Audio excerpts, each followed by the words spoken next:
Deep in the heart of the world's most unforgiving wildernesses, there are places where the rules of nature seem to bend and then break.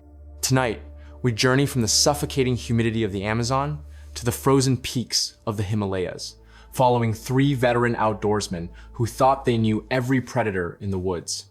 They were men of logic and experience, hunters and guides who laughed at local legends of man-things and forest giants.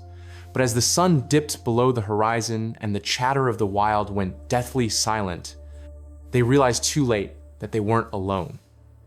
They weren't just being watched. They were being hunted by things that shouldn't exist. So, if you're a fan of scary, creepy, mysterious encounters told in a storytelling format, you've come to the right place. Please hit that like button and make sure to subscribe and turn on notifications so you don't miss our next descent into the unknown. Let me know in the comments if you have had a creepy encounter with the unknown while out in the woods. Now, let's get into tonight's stories.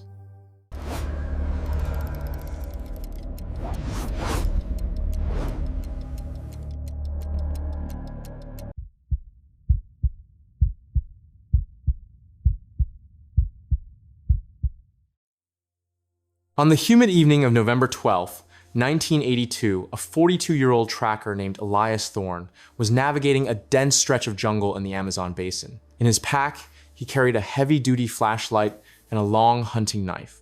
As he moved through the thicket, he used the knife to hack through the hanging vines, and eventually, he came across a small clearing dominated by an ancient, twisted mahogany tree. He paused, wiped the sweat from his brow, and prepared to set up a temporary camp. However, before Marcus could even drop his pack, he looked up and he noticed, etched deep into the hardwood of that mahogany, these massive, jagged gouges that tore right through the outer bark. Now, at first he thought, okay, that's clearly just the work of a jaguar. But the more he studied the height and the depth of the gashes, the more he realized that it would have to be a predator of impossible proportions to leave marks like those. I mean, these were wide, bone-deep furrows. Now, Marcus was a veteran guide, and he actually spent most of his life in this specific region of the rainforest. He knew every sound and every shadow. His small outpost was several miles back, and he was completely used to dealing with the local wildlife, including big cats. Now, his colleagues back in the village thought he was insane for venturing this deep into the uncharted sections. I mean, he was days away from any help. He had no radio and no way to signal for rescue. He was out there in total solitude. And so, because he spent so much time in this isolated wilderness, Marcus frequently encountered the animals that lived there. It didn't really rattle him. He just accepted it as the cost of his profession. But he knew his peers thought he was taking a death wish by staying out there. And not just because of the isolation or the lack of communication, but because, according to the indigenous tribes, this specific valley was cursed. There were stories of these massive, upright shadows that stalked the canopy and would hunt travelers like Marcus. But Marcus didn't put any stock in those legends.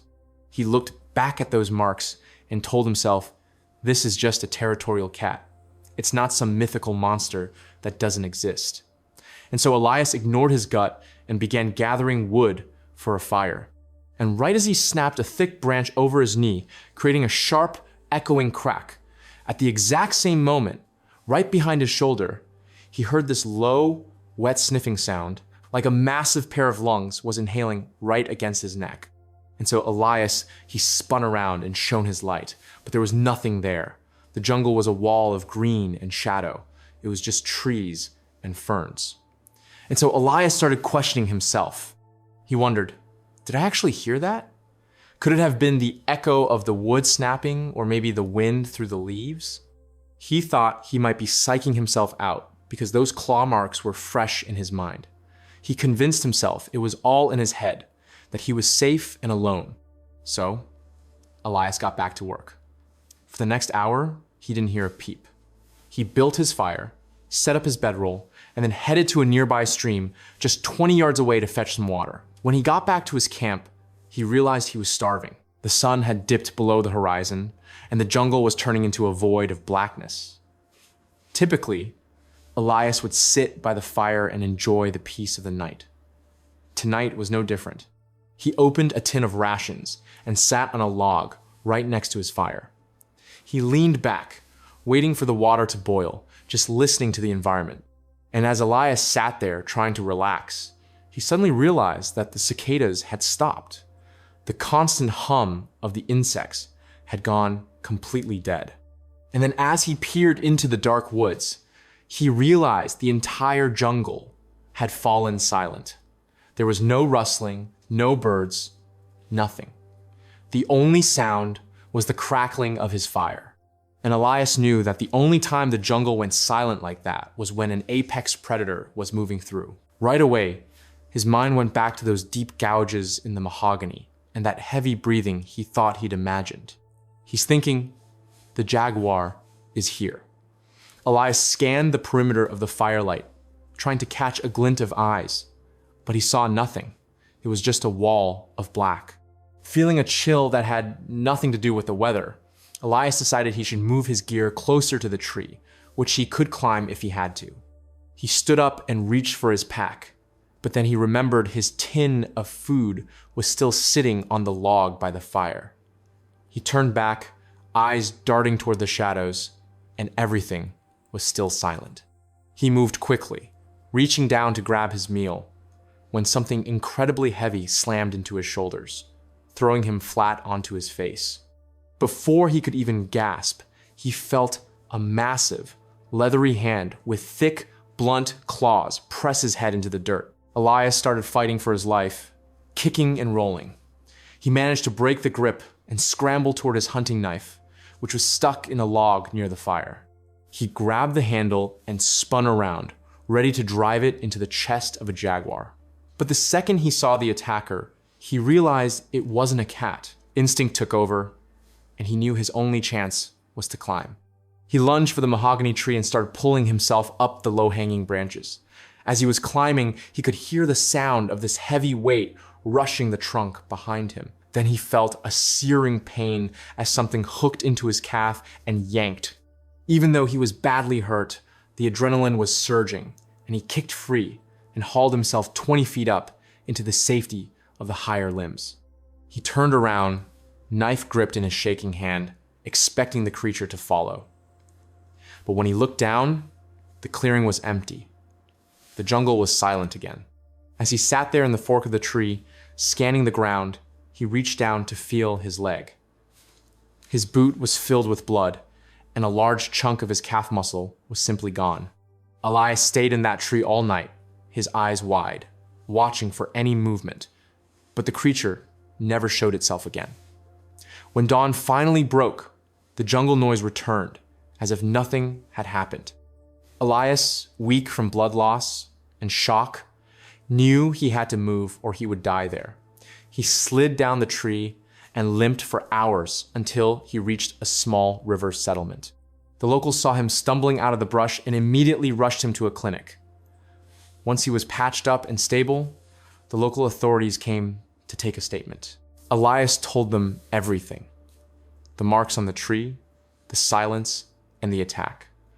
He told them how he had turned with his knife and looked the beast right in the eyes.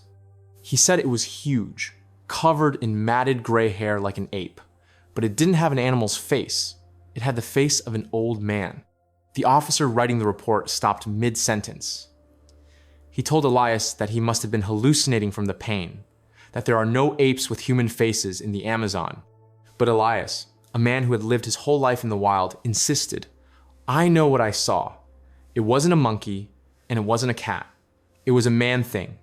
The authorities officially recorded it as a rare black caiman attack and moved on. However, since Elias's encounter, dozens of other explorers and locals have reported being stalked or attacked by the same creature. It is seen so often that the people of the region gave it a name, the Mapinguari. To this day, the identity of the creature remains a terrifying mystery.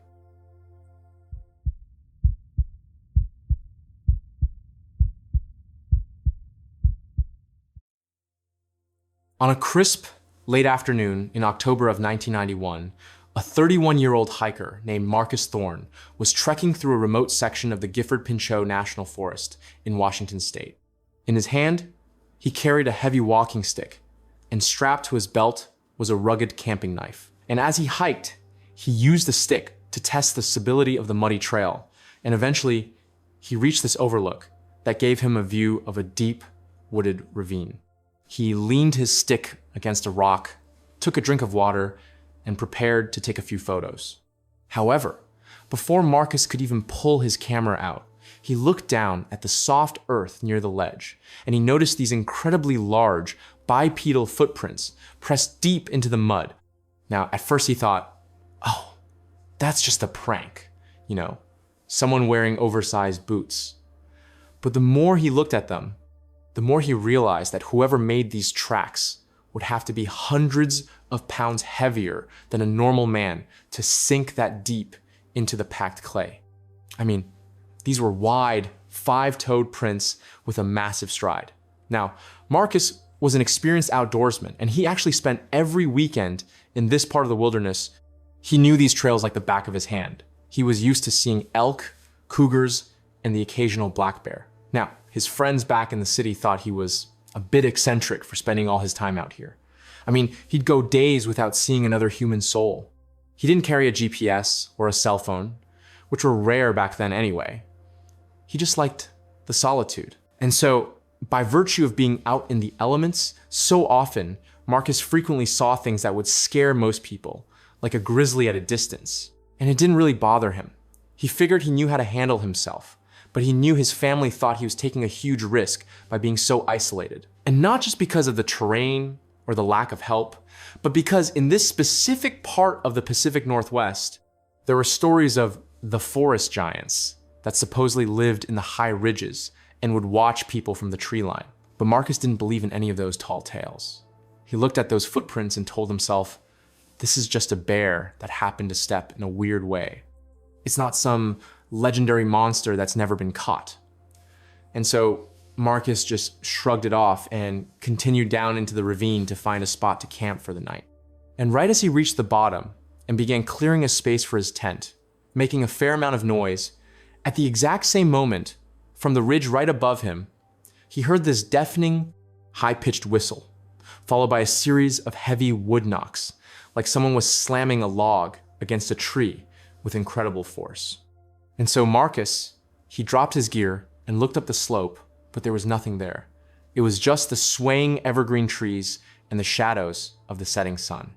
And so Marcus started to wonder, did I really just hear that? I mean, could that have just been two trees rubbing together in the wind? Am I getting paranoid because of those tracks I saw? And he was like, you know what? It's just the wind. I'm fine. I've been out here 1,000 times. And so Marcus got back to work, setting up his site. For the next few hours, everything was peaceful. He finished his camp, gathered some firewood, and then sat down to enjoy the quiet.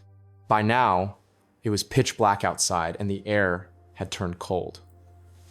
Usually, Marcus loved the sound of the wind through the pines. And tonight started out fine. He got his small backpacking stove going, and he put a pot of coffee on to boil. And he sat there on a fallen log, just staring into the small blue flame of the stove, waiting for his drink. And as Marcus sat there, he suddenly realized that the forest had gone completely silent. The wind had died down, but more importantly, the owls and the small rodents had stopped making any noise at all. There was no sound whatsoever. The only noise was the hiss of his stove. And Marcus knew that the only time the woods got that quiet was when a major predator was moving through the area. And so right away, his mind went back to those massive footprints and those strange wood knocks. And he's thinking, maybe there's a cougar nearby. And so Marcus grabbed his flashlight and scanned the darkness, trying to see the reflection of eyes, but there was nothing. It was just total blackness in every direction. And so feeling a bit exposed, Marcus decided he should just get into his tent and wait for morning. He stood up and reached for his coffee pot, but then he remembered he hadn't put his food bag up in a tree yet. He turned back toward the edge of his campsite and it was still deathly quiet. He couldn't see anything moving. Then, as fast as he could, he walked over to the tree where he'd left his pack.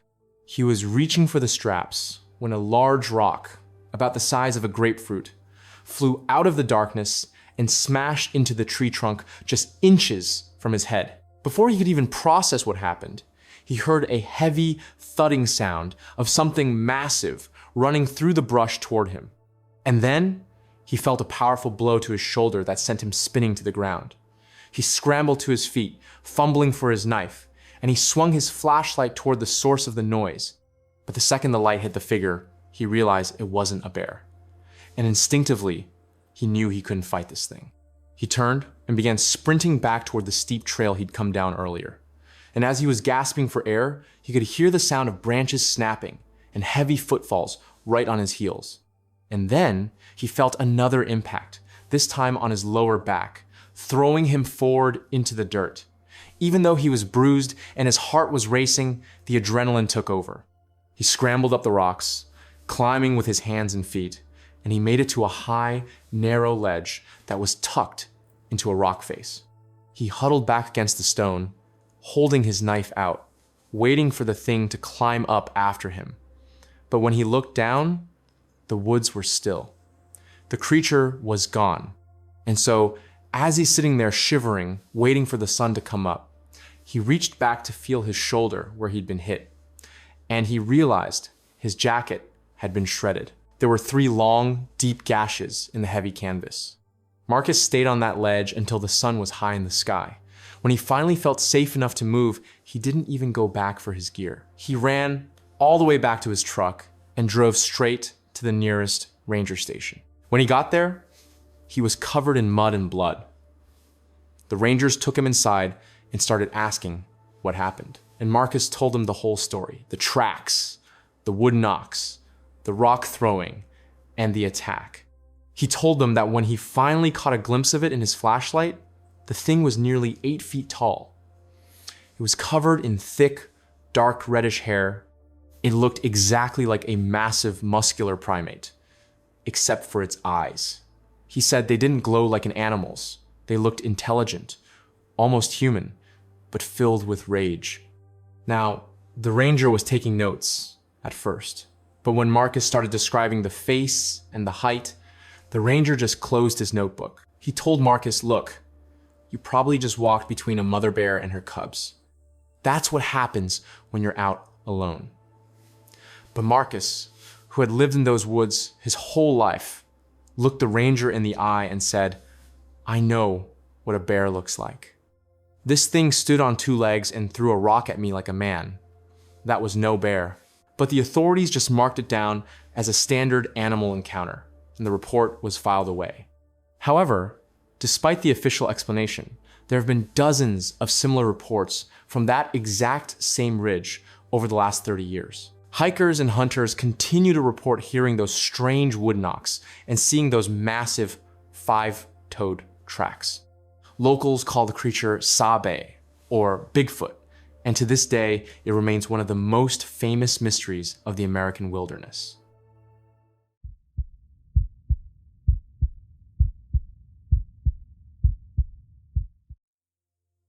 On the biting, windswept afternoon of April 14th, 1994, a 45-year-old veteran climber named Pemba Tashi was trekking through a high-altitude pass in the Himalayas of Nepal. In his hands were his climbing poles, and strapped to his back was a heavy oxygen tank and a rucksack. And as he walked, he used his poles to test the deep snow for hidden crevices. And eventually, he reached this jagged limestone ridge, and he stopped to catch his breath, adjusted his goggles, and looked out over the vast white valley below. However, before Pemba could take his next step, he looked down at a fresh snowbank, and he noticed these incredibly large, asymmetrical footprints leading right up the steep incline and disappearing into a cave. Now, at first he thought, oh, those are just a snow leopard's tracks that have melted and expanded.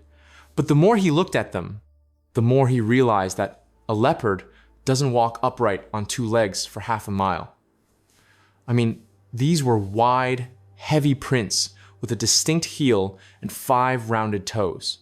Now, Pemba was a professional high-altitude guide, and he had actually spent his entire life in this section of the mountains. He had summited the nearby peaks more than a dozen times. He was used to the harsh conditions and the local animals like blue sheep and wolves. Now, the younger climbers in the village thought he was a bit old-fashioned for refusing to use a radio. I mean, his nearest camp was a 6-hour climb away. He traveled mostly alone. And so, in virtue of living in this desolate, frozen world, Pemba routinely saw things that were hard to explain, like strange lights over the peaks. And it didn't really frighten him. He just felt it was part of the mountain spirit. But he knew the city people and the tourists thought the local legends were just stories to scare children. And not just because it was so cold or because he was totally alone at 18,000 feet, but because, according to the monks at the monastery below, this particular pass was the hunting ground of a guardian. There were stories of these massive, foul-smelling, wild men that lived in the caves and would defend their territory against anyone who trespassed. But Pemba was a practical man. He looked at those tracks and told himself, this is just a large Tibetan blue bear.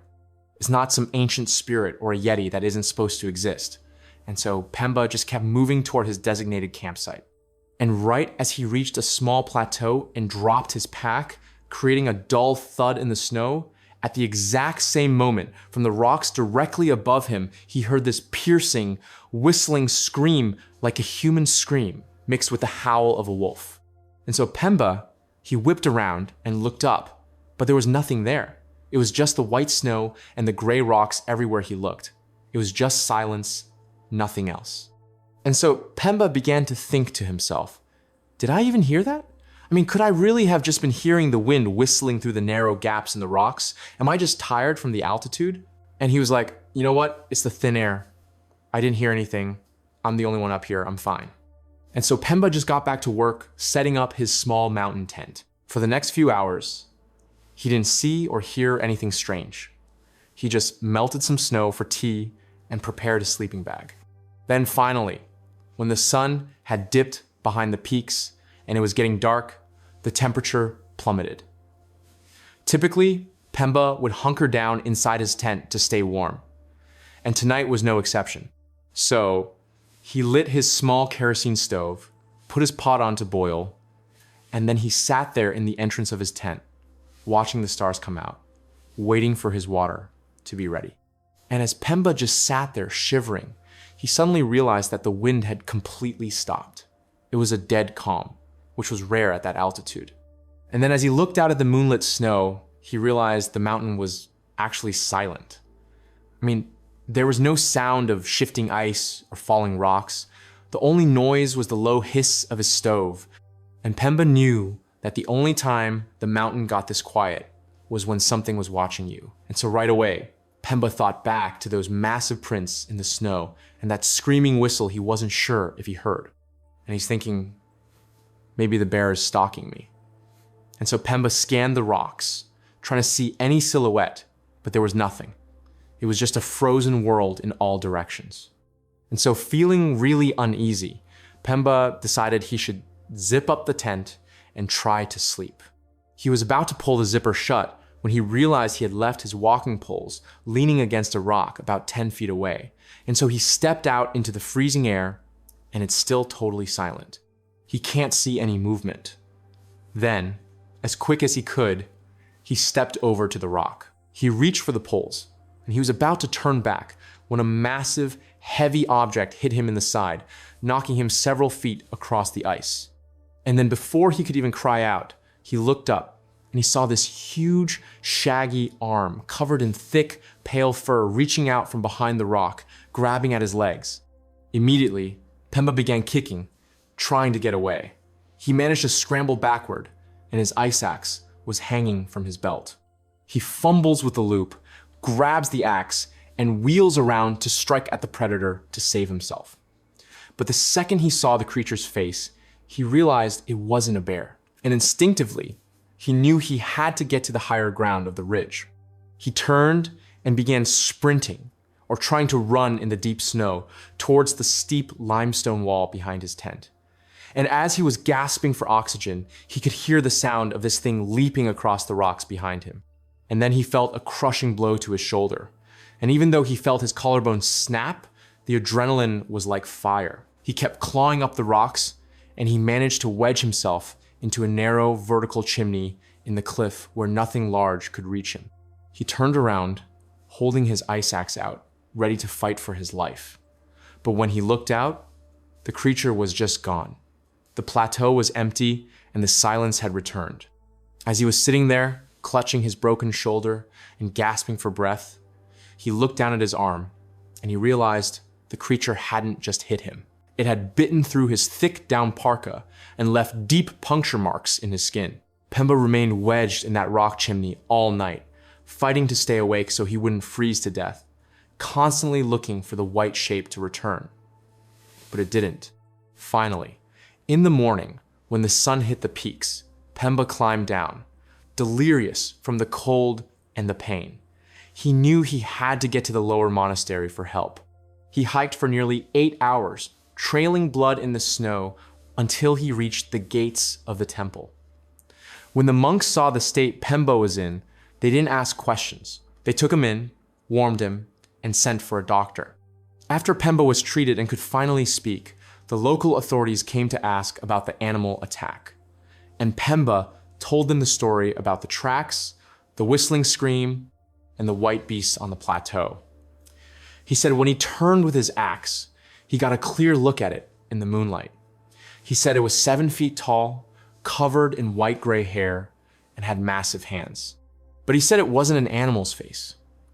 It was a face that looked like an ancient, weathered man, with deep-set eyes that looked like they knew him.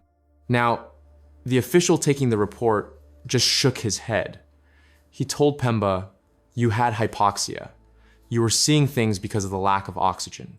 It was a snow leopard, nothing more."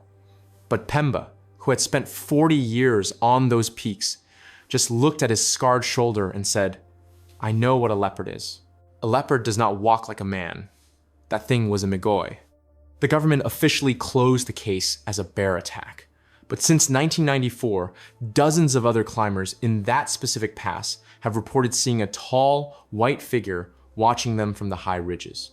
The sightings are so frequent that the local Sherpas have marked the area as a place to be avoided. They call it the Yeti's Path. And to this day, nobody can explain what Pemba Tashi really saw on that mountain. The world is a much larger, stranger place than we often care to admit.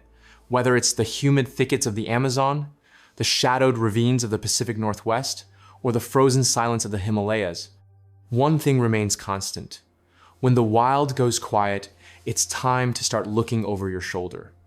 Elias, Marcus, and Pemba all survived their encounters, but they were never the same. They saw faces in the dark that science says don't exist, but the scars they carry say otherwise. If you enjoyed tonight's journey into the unknown, please like the video and subscribe to the channel so you never miss a new story. Comment below and let me know which of these 3 encounters chilled you the most. Was it the Mapinguari, the Sabe, or the Migoi?